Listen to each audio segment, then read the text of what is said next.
We now invite you to join us for part 25 of the conference titled The First Middle East Vegetarian or MEVEG Congress, held in the city of Dubai in the United Arab Emirates on December 7, 2010 with Niels El Akkad, CEO of Organic Foods and Cafe Company, who will explain the dangers of GMO products and how to avoid them. So, it seems to me that our food is naturally selecting us out. The greed for money and the greed to make food is naturally meaning that none of us are going to have great-grandchildren. Because if we eat this, it's going to stop us from having the kids. Now, the reason I put this fish in and this tomato is, I know there are different types of vegans and vegetarians, and I was a vegetarian for a long time, and I didn't eat fish. Any of you vegetarians eat fish? Now, if this fish gene is in the tomato, is that tomato still vegetarian? You say no. Why? It's a tomato. If I put a pork gene in the tomato, is it halal? I'm not God. I'm not going to start playing God. I don't think we should be doing this. This is the biggest experiment we did in mankind. Nuclear bombs can end mankind.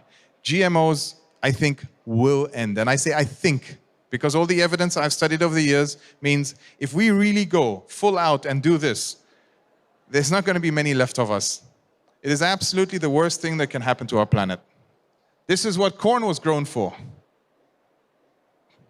Today we make biodiesel out of corn. In the US, a lot of corn goes into making biodiesel so we can drive our trucks. But the original promise was that we're going to save all the starving people in Africa. By making corn into diesel, I don't think they're fulfilling their original mission.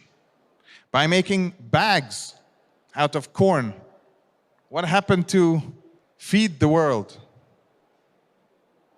It's feed the monetary greed is what's happening, not feed the world. Soybeans, Roundup Ready soybeans, it's a type of soybean, it's very popular. What was it designed to be? More nutritious? It was designed to be pesticide resistant. Now the soybean is pesticide resistant, and when the soybean is pesticide resistant, you can spray it with more pesticide. And if I remember correctly, the maximum allowed residual pesticide in soybean in some countries today is 20 times higher than it used to be. That means some years back we were only allowed to have 5% of the residue we're allowed to have today. Why are we suddenly allowed to have 20 times the amount of residue? Strange to me. These are DVDs which can help you get more information.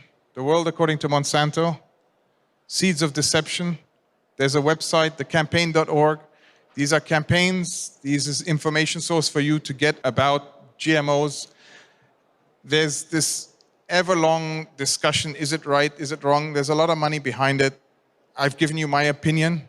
Most of what I gave was based on the research that I have done. I haven't taken everything to lab. I don't have factual proof. I urge you to read about it and see what's going on and make up your own opinion. And that's about all. Any questions?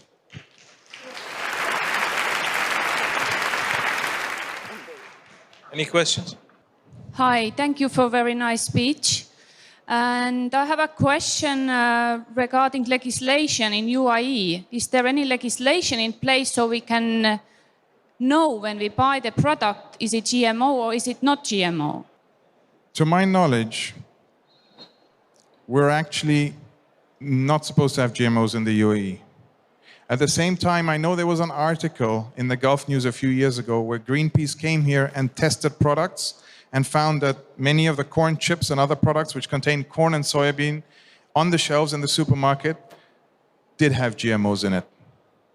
So the fact is the products are here. I'm not really clued up 100% on the legislation. I can say one thing. If a product is organically certified, then it's not allowed to have GMOs in it. So the only way, unfortunately, today to guarantee that it's GMO-free is not to buy a conventional product, but to buy an organic product. There's been a lot of discussions in Europe and around the world that GMO products should be labeled. It's actually been turned around where the lobbies have said, well, you know what, why don't you label everything that's non-GMO? So there's a lot of argument going around, but if you buy certified organic products, they are all non-GMO. Thank you. Can you tell us something about your Organics Foods and Cafe, where you source your food from? We source our food directly from farmers when it comes to produce. So I go to the farms myself. If you check on the website, you can see me on those farms. I buy from family farms. I buy from family businesses. I would say 95% of our products are from family businesses, not from multinationals. We don't buy from publicly listed companies because we believe that the drive there for a publicly listed company is to give the shareholders a return. It's not to provide the best nutrition possible. So we buy from 350 suppliers around the world, farmers direct, companies direct. I think there was a question at the back. Yeah, my question regards to mislabeling. We had in Germany, in the beginning of this year, found that in biotextiles were found a lot of GMO cotton, and it all was labeled as bio or organic. So, okay, in Europe there there are many private laboratories offering GMO analysis, but how it is here in the Emirates? Are there any private laboratories? Is there any? I wouldn't know. I do test my product randomly, and I send it to India and I send it to Germany to get tested. I don't necessarily test for GMOs. I test for pesticides. And it's a little bit difficult when you test for pesticides. You have to know which pesticide you're testing for. So it's like a needle in a haystack. So what happens is I test it by labs specialized to see if things are organic or not, and they test for families of chemicals. They test for families of chemicals and families of pesticides. So to answer that, is there a lab to test GMOs here? I don't know. That's why we buy from family industries. That's why we buy from farmers direct. That's why we buy from small companies we can trust. Any more questions? Yeah, how much of your product sourced locally as compared to sourced from abroad? Because obviously the carbon footprint, the distance that things take to come to us can sometimes outweigh the environmental benefit of organics. Okay. We live in the middle of a desert. There's not much water here. What I can tell you is that the farms I buy from, some of them are actually carbon negative, meaning they compost and they put carbon from the atmosphere back into the soil. And we have rings, which we say, we've taken the globe and we've put rings around Dubai. And we've said 2 hours, 5 hours, and we limit what we get from far. So if it's very far, we won't air freight it. If you go around the supermarkets, you can find spinach from Chicago or spinach from California here. We don't have anything from the US air freighted. We don't air freight vegetables from Australia. We bring them in from Egypt, from India, from Uganda, as close as possible. And if you now look at the carbon footprint for desalinated water and the carbon footprint of air freighting a cucumber in from Egypt and the amount of water you need to grow the cucumber, you will come to a calculation saying that growing a cucumber locally with desalinated water, which is made from fossil fuel, has a higher carbon footprint than air freighting it from Egypt from a farm that's growing it biodynamically, which is what we've done. We've done that calculation, and that's how we buy. There are very few farms. They're growing more and more. I was on a farm 2 weeks ago, which was pumping groundwater and sending it through a reverse osmosis. I'm not really a friend of that because there's not much water where that farm is. And they're just starving off the left off water that's there. There are a few programs we do buy from where we find it's sustainable and it's around this season. So yeah, we buy a little bit. But how much percent is it? I can't tell you now. It's not going to be a great number. At the peak, it's probably 20%. Any more questions? Excellent. Thank you so much for sharing all this with us. A little token of our appreciation. Thank you very much. Thanks, Elisa. Thank you. I think if the Egyptians, the people from old Egyptian civilization were here in this era today, they would be very happy. Because, you know, they used to mummify their kings and everybody, right? They needed to do all that process and everything. Now things are so much easier. You know, when we die, our body stays preserved for so longer. You know the reason? Because we are taking in so many preservatives, so many chemicals that, you know, much later, I don't know, months later, we'd still be in the same place. Guys, come on. Every time you open up a bottle, a packet, or a can, be sure, if it's not from any organic place or whatever, there are apt to be chemicals in there. So just become more aware about your life.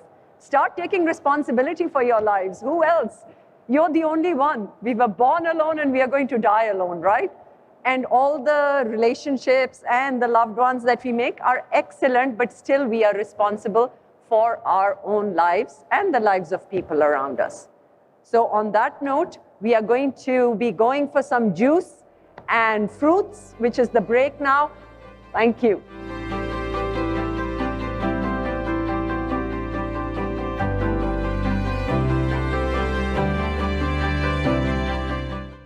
The fruit salad was refreshing enough for everybody.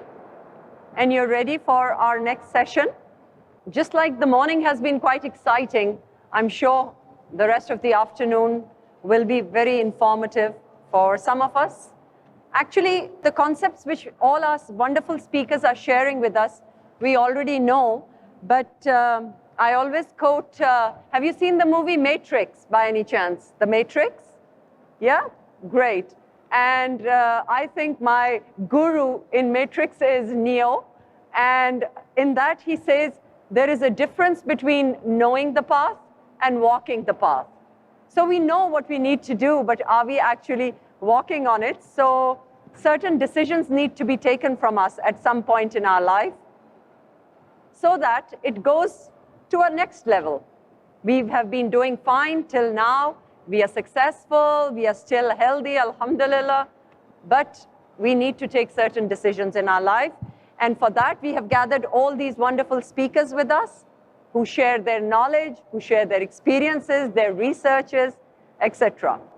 I think if the countries really care about their people, they should promote a plant-based diet. Nafsika Antipas, vegan. Noble viewers, we appreciate your presence today for the first Middle East Vegetarian or MEVEG Congress on Words of Wisdom.